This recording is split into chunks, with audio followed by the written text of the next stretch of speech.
Hello, बच्चों. Let's read this question. Statement 1.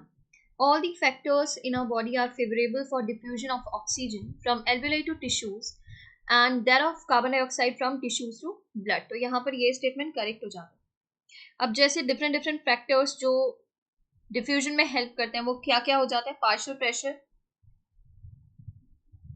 Partial pressure gradient. ठीक है.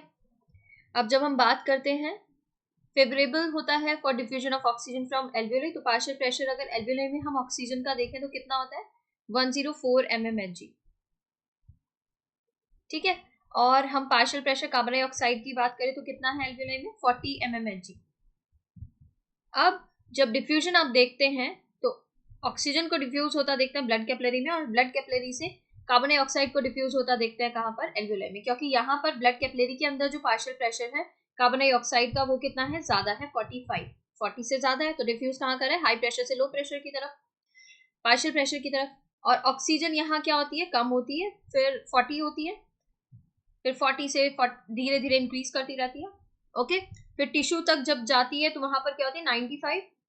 वहां पर ऑक्सीजन टिश्यू के पास चली जाती है और टिश्यू के अंदर कार्बन डाइऑक्साइड का पार्शियल प्रेशर ज्यादा है तो पार्शियल वो डिफ्यूज कर जाते हैं ब्लड में. तो ये बिल्कुल करेक्ट है. पार्शियल प्रेशर वो फैक्टर है जो डिफ्यूजन कराने में हेल्प कर रहा है, फेवरेबल है डिफ्यूजन के लिए. दूसरा आप सरफेस एरिया देखते हैं. Surface area, large surface area alveoli का फैसिलिटेट करता है एफिशिएंट गैस एक्सचेंज. ठीक है.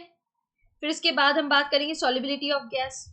Oxygen and carbon dioxide are both highly soluble in water which allows the easily diffusion across the respiratory membrane. Okay. फिर इसके बाद हम बात करेंगे वेंटिलेशन, परफ्यूजन मैचिंग.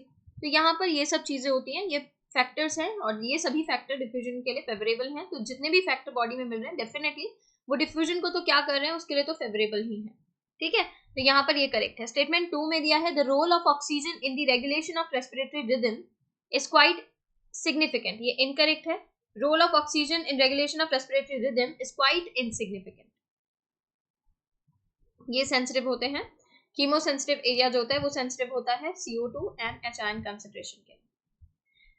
तो यहाँ पर स्टेटमेंट 1 करेक्ट है, स्टेटमेंट 2 इनकरेक्ट है. Statement 1 is correct but 2 is incorrect. Option B is correct है. अदर ऑप्शन को आप एलिमिनेट कर सकते हैं. इसके regarding information new NCERT class 11 page number 187 और 188 पर गिवन है.